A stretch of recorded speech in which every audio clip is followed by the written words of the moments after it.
आपण प्रायतः डाक्तरखाना शिशु जन्म होबार खबर शुणी किंतु आपण केबे डाक्तरखाना को जाउथवा रास्ते जने माँ शिशु को जन्म द्वारा शुणी कि ओडिशार रायगड़ा जिलूर एपर एक भावप्रवण घटना सामना को आसी। यह कल्याणसिंहपुर ब्लॉक चांचड़ासाई गाँव घटना जो बुधवार भोर समय जड़े गर्भवती महिला हठात प्रसव जंत्रणा आरंभ होता किंतु आंबुलांस गाँव को पहुंची पारा नहीं एवं एपरी परिस्थिति से पादरे चली चली डाक्तरखाना जावाक पड़ा। भोर प्राय 3:15 बनिता प्रास्का नामक जड़े महिला प्रबल प्रसव जंत्रणा होता। स्वामी सुनील प्रास्का तुरंत आंबुलांस को फोन करते। आंबुलांस गाँव को आसीला किंतु गाँव को जाउथवा रास्ता एते खराब एवं कादुआ थिला जे गाड़ी आग को जाई पारला नहीं। एपरी परिस्थिति अन्य कौनसी विकल्प न देखी बनिता को गाँव आशा दीदी नवीना दीपांक सहित पादरे चली डाक्तरखाना जावाक पड़ला किंतु भगवान का पाखरे आउ किछि थिला। जेतेबे बनिता एवं आशा दीदी रास्ते चली चली जाउथले सेही समय से माने असह्य जंत्रणा अनुभव करबाक लागिले। से समय से रास्ता कड़े एक शिशुकन्या को जन्म देले। एसबू एते शीघ्र घटला जे कहीं किछि बुझिबाक सुजोग पाइले नहीं। आशा दीदी ज्ञान एवं साहस जो माँ एवं शिशु उभय सुरक्षित रहिले। शिशु जन्म होगा पर उभय को कल्याणसिंहपुर संप्रदाय स्वास्थ्य केन्द्र भर्ती कराइथिला।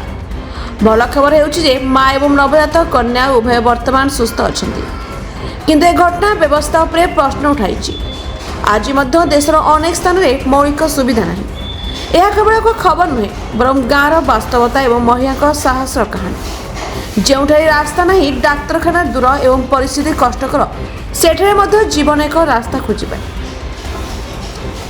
बनिता एवं झील आज जीवित अच्छा कारण जड़े माँ हार मानि नथिले एवं जड़े आशा दीदी से छाड़ी नथिले। मो ना नवीना दीप केसिंगपुर बेरो आशा। कौन है मैडम आज कौन है बोले डेलीवरी प्रसव वेदना आरंभ है 2टारे मत 3:15 कॉल कले मु 3:15 गली गाड़ी डाकिली 3:20 गाड़ी आसला जेहेतु से रास्ता कादुओ गोड़ भासी जाऊे गाड़ी जाई पाला नहीं। रास्ता रे गाड़ी रहा मु गली से माँ पाक गली माँ को केमती आणबी बोल के से व्यवस्था कली घरे खट ना कि पुरुष लोक जड़े किए नहांते घर घर बुली समस्त उठेला पर किए भी छुईबा नाराज मारा हो आम छुईबू ना बोल कहले से माँ को हाथ धरिकी आणुलु अधा बाटे से डेलीवरी हो गला।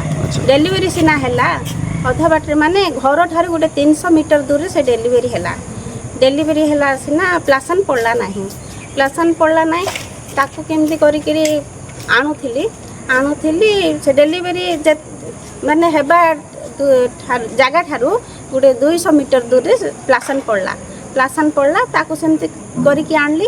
बहुत असुविधा माने से माँ आखि पोता पूरा पड़ी जाउथिला मुँह बुलेके 3 पाद चाले बस पड़ुथिला 5 पाद चाले बस पड़ुथिला 2 पटा हाथ धरिकी से छुआ को आ से प्लासन को जो काकुर्ती आणली भगवान को जना। एमती आमर प्रॉपर सिंहपुर से चंचड़ा साई होची सिंहपुर ठारू 3 किलोमीटर दूर 3 किलोमीटर दूर रे थाई करी मध्य रास्ता होई पारु नाही।